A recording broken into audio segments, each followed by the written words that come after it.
सोचिए, साल 2009 एक बहुत बड़ा पब्लिशर एक गेम रिलीज करता है और दावा ये है कि इसे कोई तोड़ ही नहीं सकता।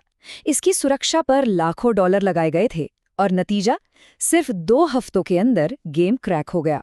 तो सवाल ये उठता है कि आखिर ये होता कैसे है। तो गेम क्रैकिंग की इस पूरी दुनिया को समझने के लिए हम इन 5 जरूरी हिस्सों को देखेंगे। चलिए शुरू करते हैं एकदम शुरुआत से, इसके इतिहास से। ये समझने के लिए कि आखिर ये लड़ाई शुरू कैसे हुई, हमें चलना होगा थोड़ा पीछे, कॉपी प्रोटेक्शन के शुरुआती दिनों में। 80 और 90 के दशक में कॉपी प्रोटेक्शन एक तरह से बच्चों का खेल था। फ्लॉपी डिस्क के पीछे एक सीरियल की होती थी, लेकिन लोगों ने उसे आपस में शेयर करना शुरू कर दिया।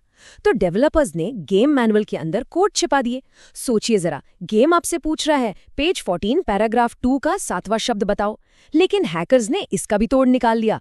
उन्होंने पूरा का पूरा मैनुअल स्कैन करके ऑनलाइन डाल दिया। फिर आई सीडी रोम्स, जिन्हें खेलने के लिए ड्राइव में होना जरूरी था, पर इसका भी तोड़ निकल गया। और बस यहीं से एक बहुत ही मुश्किल डिजिटल लड़ाई की शुरुआत हुई। तो ये तो थी पुरानी बात। अब आते हैं आज के दौर में, जहां प्रोटेक्शन कई गुना ज्यादा मुश्किल हो चुकी है, और इसकी कहानी शुरू होती है डीआरएम से। तो आखिर ये डीआरएम यानी डिजिटल राइट्स मैनेजमेंट है क्या चीज? देखिए, इसे एक डिजिटल ताले की तरह समझिए, जिसे पब्लिशर्स अपने कॉपीराइट को बचाने के लिए इस्तेमाल करते हैं। इसका सीधा सा मतलब ये है कि गेम सिर्फ वही खेल पाया जिसने उसे खरीदा है। इसे ऐसे समझिए जैसे आप किसी क्लब में जा रहे हैं। डीआरएम वो बाउंसर है जो दरवाजे पर आपकी टिकट तो चेक करता ही है, पर वो बस वहीं नहीं रुकता। वो पूरी रात आपके पीछे खड़ा रहता है, ये देखने के लिए कि आप ही असली मेहमान हैं। ये लगातार सर्वर को पिंग करके गेम के असली होने की पुष्टि करता रहता है। पर रुकिए, डीआरएम तो बस पहली दीवार है। असली किला तो है डिनूवो जैसी एंटी टैम्पर टेक्निक। ये सिर्फ ये चेक नहीं करती कि गेम खरीदा है या नहीं, नहीं, ये तो हैकर्स को भटकाने के लिए कोड में ही नकली रास्ते बना देती है, पूरे गेम को एन्क्रिप्ट कर देती है। और तो और, ये उन टूल्स को भी सूंघ लेती है जिनका इस्तेमाल कोड को पढ़ने के लिए किया जाता है। और सबसे बड़ी बात, ये आपके कंप्यूटर के हार्डवेयर का एक डिजिटल फिंगरप्रिंट बना लेती है, ताकि गेम सिर्फ और सिर्फ आपके मशीन पर चले। मतलब ये एक तरह का मल्टी लेयर सुरक्षा कवच है। तो सवाल ये है कि जब प्रोटेक्शन इतनी तगड़ी है, तो फिर इसे तोड़ना मुमकिन कैसे हो जाता है? चलिए जरा इस प्रोसेस पर एक नजर डालते हैं। देखिए, ये कोई तुक्केबाजी वाला काम नहीं है। ये एक बहुत ही मेथोडिकल, मतलब एक तरीके से किया जाने वाला काम है।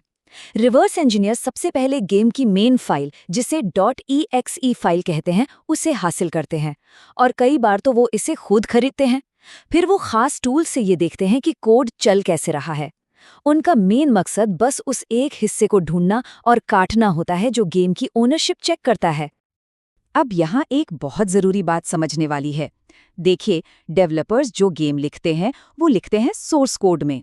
ये इंसानी भाषा जैसा होता है, जिसे पढ़ना आसान है। जैसे अगर प्लेयर की हेल्थ 0 हो जाए तो गेम ओवर कर दो। लेकिन जो गेम हम सब खेलते हैं, वो होता है कंपाइल्ड कोड, जो सिर्फ मशीन समझ सकती है। रिवर्स इंजीनियर्स का काम इसी मशीनी भाषा को सुलझाना होता है। तो डिनोवो जैसी मॉडर्न टेक्नोलॉजी की सबसे बड़ी चाल यही है कि वो अपने सारे पत्ते एक साथ कभी नहीं खोलती। मतलब गेम का पूरा कोड एक बार में कभी भी डिक्रिप्ट होता ही नहीं है। वो गेम को इनक्रिप्टेड रखती है और जरूरत के हिसाब से छोटे छोटे टुकड़े ही खोलती है। इसका मतलब ये हुआ कि हैकर्स को पूरी तस्वीर एक बार में देखने को मिलती ही नहीं। तो फिर इसका तोड़ क्या है? जवाब सुनकर शायद आप हैरान हो जाएं। जवाब है बेहिसाब मेहनत और सब्र। रिवर्स इंजीनियर्स सचमुच में पूरा का पूरा गेम खेलते हैं। हर एक मिशन, हर एक एंडिंग, हर सीक्रेट रास्ता। और जैसे ही कोड का कोई छोटा सा टुकड़ा डिक्रिप्ट होता है, वो उसे पकड़कर कॉपी कर लेते हैं। ये बिल्कुल वैसा है जैसे आप हजारों टुकड़ों वाली एक पजल को एक एक टुकड़ा जोड़कर बना रहे हो। तो ये सिर्फ एक टेक्निकल लड़ाई नहीं है, ये एक रेस है, इज्जत की दौड़ है, एक कभी न खत्म होने वाला चूहे बिल्ली का खेल। तो आखिर ये लोग ऐसा करते क्यों हैं? ज्यादातर मामलों में ये पैसे के लिए नहीं होता, ये होता है इज्जत के लिए, चैलेंज के लिए। जैसे ही कोई नया गेम अनक्रैकेबल यानी ना टूटने वाले प्रोटेक्शन के साथ आता है, हैकिंग ग्रुप्स में होड़ मच जाती है कि कौन इसे सबसे पहले तोड़ेगा। और ये मत सोचिए कि ये कोई अकेला हैकर है जो अपने अंधेरे कमरे में बैठा ये सब कर रहा है। नहीं, ये अक्सर बड़ी बड़ी संगठित टीमें होती हैं जो बिल्कुल किसी सॉफ्टवेयर कंपनी की तरह काम करती हैं। उनके पास प्रोग्रामर्स होते हैं, रिवर्स इंजीनियर्स होते हैं और यहाँ तक कि क्यूए टेस्टर्स भी होते हैं जो ये पक्का करते हैं कि क्रैक किया हुआ गेम ठीक से चले। लेकिन ये जो टेक्नोलॉजी की दौड़ है, ये सिर्फ कोड और क्रैक्स तक ही सीमित नहीं है। ये कुछ बड़े सवाल भी खड़े करती है, नैतिकता के बारे में, मालिकाना हक के बारे में और गेमिंग के भविष्य के बारे में। इस पूरी बहस के सेंटर में एक बहुत मशहूर लाइन है जो गेमिंग कम्युनिटीज में अक्सर सुनने को मिलती है। अगर खरीदना मालिकाना हक नहीं है तो पायरेसी चोरी नहीं है। ये लाइन इस सोच को सामने लाती है कि जब आप गेम खरीदते नहीं बल्कि सिर्फ उसे खेलने का लाइसेंस लेते हैं तो फिर चोरी की परिभाषा ही बदल जाती है। तो इस बहस के दोनों पक्षों को देखते हैं। एक तरफ हैं डेवलपर्स और पब्लिशर्स। उनके लिए हर पायरेटेड कॉपी का मतलब है कमाई का नुकसान। इससे नए गेम्स बनाना मुश्किल हो जाता है। दूसरी तरफ कुछ गेमर्स का मानना है कि पायरेसी उन पुराने क्लासिक गेम्स को जिंदा रखती है जो अब बाजार में मिलते नहीं, और ये उन लोगों तक भी गेमिंग पहुंचाती है जो इतने महंगे गेम्स खरीद नहीं सकते। और हाँ, एक बड़ी शिकायत ये भी है कि भारी भरकम डीआरएम की वजह से गेम का परफॉर्मेंस खराब हो जाता है, जिससे उन लोगों को भी परेशानी होती है जिन्होंने गेम खरीदा है। ये एक काफी दिलचस्प दलील है। जरा उन दिनों को याद कीजिए जब दोस्त एक दूसरे को पेन ड्राइव में गेम कॉपी करके देते थे।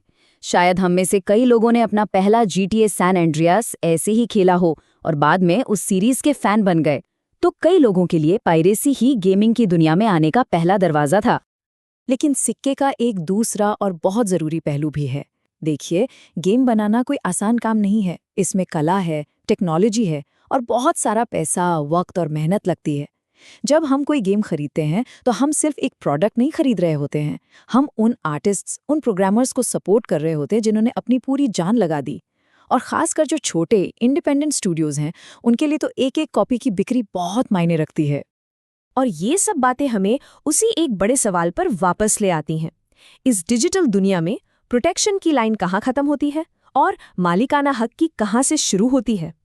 जब हम कोई गेम खरीदते हैं तो हम असल में क्या खरीदते हैं? सिर्फ कोड, या उसे खेलने का अधिकार, या कुछ और? ये एक ऐसा सवाल है जिसका जवाब शायद आने वाले वक्त में ही मिलेगा, और ये सोचना काफी दिलचस्प